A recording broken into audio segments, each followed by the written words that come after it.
Salut à tous et bienvenue dans The Deep Ties en plonge et aujourd'hui au cœur d'une situation internationale. Vous savez, fait couler beaucoup d'encre en ce moment. L'accord migratoire entre le Royaume-Uni et le Rwanda. Ce qui paraissait être un plan pour gérer l'immigration clandestine s'est transformé en un véritable imbroglio. Diplomatique et financier avec un versement de 50 millions de livres sterling en suspens. Alors, simple question d'argent ou y a-t-il quelque chose de plus profond qui se joue là? C'est une affaire... Oui, c'est une affaire complexe où se mêlent enjeux éthiques, migration et même le conflit armé en République démocratique du Congo.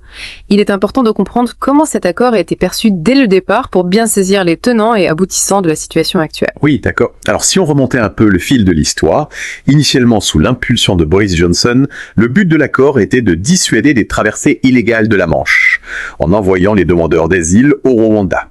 L'article Regard croisé souligne d'ailleurs la controverse que ce projet a immédiatement suscité. Absolument, l'accord a été vivement critiqué, tant au Royaume-Uni qu'à l'international, pour des raisons éthiques et de faisabilité. Beaucoup ont dénoncé le fait d'externaliser la responsabilité des demandeurs d'asile vers un pays tiers, sans garantie de sécurité ou de respect de leurs droits. L'opinion publique britannique relayée par plusieurs médias s'est majoritairement opposée au projet. Je vois. Et c'est là que le changement de gouvernement au Royaume-Uni entre en jeu. Keir Starmer, en arrivant au pouvoir, a décidé de mettre fin à cet accord controversé. En effet, l'article UK-Rwanda Migration Deal, Payment Dispute, explique que Starmer considérait l'accord comme inefficace et moralement problématique. Il a donc décidé d'annuler le projet, s'attirant les foudres du gouvernement rwandais. Oui, et le Rwanda ne compte pas se laisser faire. Malgré l'annulation du projet, le pays réclame le versement des 50 millions de livres sterling initialement prévus. Le Rwanda argue que cette somme était un engagement ferme du Royaume-Uni, indépendamment du nombre de migrants effectivement transférés. Ils considèrent que la rupture de l'accord par Londres ne les dégage pas de leurs obligations financières. D'un côté, on comprend l'argument du Rwanda, qui avait sans doute engagé des dépenses en prévision de l'accueil des migrants. Mais d'un autre côté, la position britannique est compréhensible aussi. Pourquoi payer pour un service qui n'a finalement pas été rendu tel? C'est là que la situation se complique. Il faut prendre en compte le contexte géopolitique régional. Le Rwanda est accusé par plusieurs organisations internationales et notamment par le Royaume-Uni de soutenir des groupes armés en République démocratique du Congo. Londres a d'ailleurs suspendu une partie de son aide au Rwanda en raison de ces accusations. Ah oui, l'épineuse question du M23 et de l'implication rwandaise dans le conflit congolais. Les articles Regard croisé et UK-Rwanda Migration Deal. Payment Dispute mentionnent tous les deux cet aspect. On a donc un double jeu trouble, d'un côté l'accord migratoire qui capote, et de l'autre les tensions diplomatiques liées au conflit en RDC. Exactement. Et cette situation soulève une question importante. Est-ce que le refus de payer les 50 millions est une véritable sanction contre le Rwanda ou est-ce une simple manœuvre politique? Regard croisé présente des points de vue divergents sur la question. Certains analystes estiment que les financements continuent d'affluer vers le Rwanda via des canaux moins visibles, tandis que d'autres y voient une réelle volonté de Londres de faire pression sur Kigali. Il est difficile de savoir ce qui se trame en coulisses. Mais ce qui est certain, c'est que la relation entre le Royaume-Uni et le Rwanda est profondément affectée par cette affaire. Et pendant ce temps, la situation humanitaire en RDC continue de se dégrader. Des milliers de personnes sont déplacées et vivent dans des conditions précaires à cause du conflit. Absolument. Et il est crucial de ne pas oublier cet aspect tragique de la situation.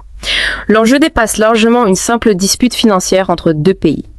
Au-delà des questions d'immigration et de politique internationale, on oublie souvent les intérêts économiques qui se cachent derrière ce genre d'accord. Effectivement, on parle beaucoup d'argent dans cette affaire. Mais concrètement, quels sont les enjeux économiques pour le Royaume-Uni et le Rwanda? L'article Regard croisé met en lumière une théorie assez intéressante, avancée par l'analyste politique Constant Lemoux. Selon lui, certains pays occidentaux, et notamment le Royaume-Uni, chercheraient à profiter de situations de crise, comme celle que traverse la RDC pour sécuriser l'accès à des ressources naturelles précieuses. Attends, tu veux dire que le Royaume-Uni aurait intérêt à avoir la RDC déstabilisée par le conflit? C'est assez cynique comme théorie. C'est en effet une analyse controversée, mais elle mérite d'être examinée. Lemoux affirme que le Rwanda, en tant qu'allié stratégique du Royaume-Uni, servirait d'intermédiaire pour accéder aux richesses du sous-sol congolais, notamment le cobalt, un métal essentiel pour les technologies modernes. Donc, selon ces théories, le Royaume-Uni soutiendrait indirectement le Rwanda, qui lui-même déstabiliserait la RDC. Le tout pour mettre la main sur le cobalt et autres matières premières sciences. C'est un peu machiavélique comme stratégie. C'est l'argument de Lemoux. Il va même plus loin en suggérant qu'une fois les ressources acquises en quantité suffisante, les pays occidentaux se retireraient en surface. créant une illusion de sanctions pour masquer leur implication réelle. Si c'est vrai, ce serait un double jeu géopolitique assez audacieux. Mais est-ce qu'il y a des preuves concrètes pour étayer cette théorie? Difficile de prouver des intentions cachées et des accords secrets. Il est vrai que la RDC possède d'immenses réserves de minerais précieux et que le conflit profite à certains acteurs économiques. L'exploitation des ressources minières dans l'est du Congo est souvent opaque et il est difficile de retracer l'origine des financements et des acheteurs finaux. C'est vrai que ça donne matière à réflexion. Et le Rwanda, comment réagit-il à ces accusations d'ingérence et d'exploitation des ressources congolaises? Le Rwanda nie toute implication dans le conflit congolais et dénonce les accusations du Royaume-Uni. Ce qui est intéressant, c'est que Kigali avait initialement accepté de renoncer aux 50 millions de livres sterling, en invoquant la confiance mutuelle et le respect avec Londres. Oui, Regard Croisé mentionne cet épisode. C'était juste avant que le Royaume-Uni ne suspende son aide, si je me souviens bien. Exactement. Et c'est après cette suspension que le Rwanda a fait volte-face et a exigé le paiement intégral de la somme, la présentant comme une réponse aux actions du Royaume-Uni. Difficile de ne pas y voir une forme de pression et de chantage diplomatique. On dirait que la situation est dans une impasse. Qui va céder en premier? Le Royaume-Uni va-t-il payer pour éviter une escalade diplomatique? Le Rwanda va-t-il renoncer à sa créance pour apaiser les tensions? Plusieurs scénarios sont envisageables. Le Rwanda pourrait durcir le ton et menacer de rompre ses relations diplomatiques avec Londres. Le Royaume-Uni pourrait proposer un compromis, par exemple un paiement partiel, ou un investissement dans des projets de développement au Rwanda. Alors, la situation pourrait s'enliser, chaque partie campant sur ses positions. Ce serait dommage car cela ne ferait qu'aggraver les tensions et compliquer la résolution du conflit en RDC. Absolument. L'enjeu dépasse largement les 50 millions de livres sterling. Il s'agit de la crédibilité du Royaume-Uni sur la scène internationale, de la stabilité de la région des Grands Lacs et du sort de milliers de personnes, prises au piège des conflits armés et des jeux de pouvoir.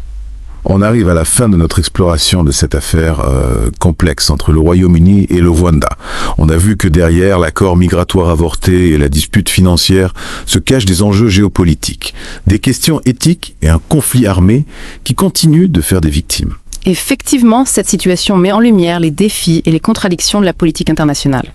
On a d'un côté le Royaume-Uni qui cherche à gérer l'immigration clandestine, tout en affichant des préoccupations humanitaires.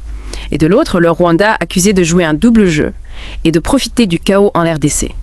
Cette affaire a évidemment des conséquences sur les relations entre les deux pays. Est-ce que la confiance est brisée pour de bon? Difficile de répondre avec certitude. Il est clair que l'annulation de l'accord migratoire et les accusations mutuelles ont créé un climat de méfiance. Le Royaume-Uni se retrouve dans une position délicate, critiqué pour ses choix politiques et accusé d'hypocrisie. Et le Rwanda, comment se positionne-t-il dans ce contexte? Le Rwanda se pose en victime d'un deux poids, deux mesures, dénonçant ce qu'il perçoit comme une ingérence occidentale dans ses affaires intérieures. Le refus de Londres de verser les 50 millions de livres sterling est perçu comme une humiliation et une trahison. On voit bien que les deux pays campent sur leur position. Quelles sont les implications pour la région des Grands Lacs déjà fragilisée par le conflit en RDC? La détérioration des relations entre le Royaume-Uni et le Rwanda risque d'aggraver l'instabilité dans la région. Le risque est de voir les tensions s'exacerber avec une escalade des violences en RDC et une propagation du conflit aux pays voisins. Quels sont les scénarios possibles pour l'avenir? Est-ce qu'on peut imaginer une sortie de crise? Le scénario le plus optimiste serait un retour au dialogue et à la coopération. Le Royaume-Uni et le Rwanda pourraient s'engager dans des négociations sincères pour trouver un compromis sur la question financière et s'accorder sur une stratégie commune pour stabiliser la RDC. Ce serait l'idéal, mais est-ce réaliste? Les deux pays semblent avoir des intérêts divergents.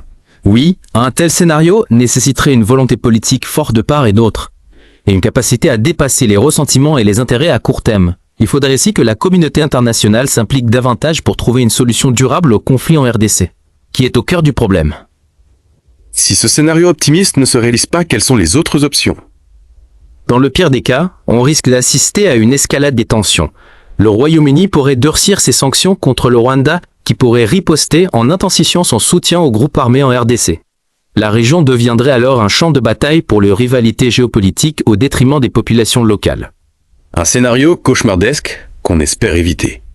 En fin de compte, que retenir de cette affaire? Cette situation nous rappelle que les relations internationales sont complexes et souvent guidées par des intérêts cachés. La question migratoire en particulier est un sujet sensible qui soulève des questions éthiques et humanitaires difficiles à résoudre. Merci pour cette analyse éclairante. On espère que ce deep dive vous a permis de mieux comprendre les enjeux de cette affaire complexe. Restez à l'écoute pour de nouvelles plongées au cœur de l'actualité internationale.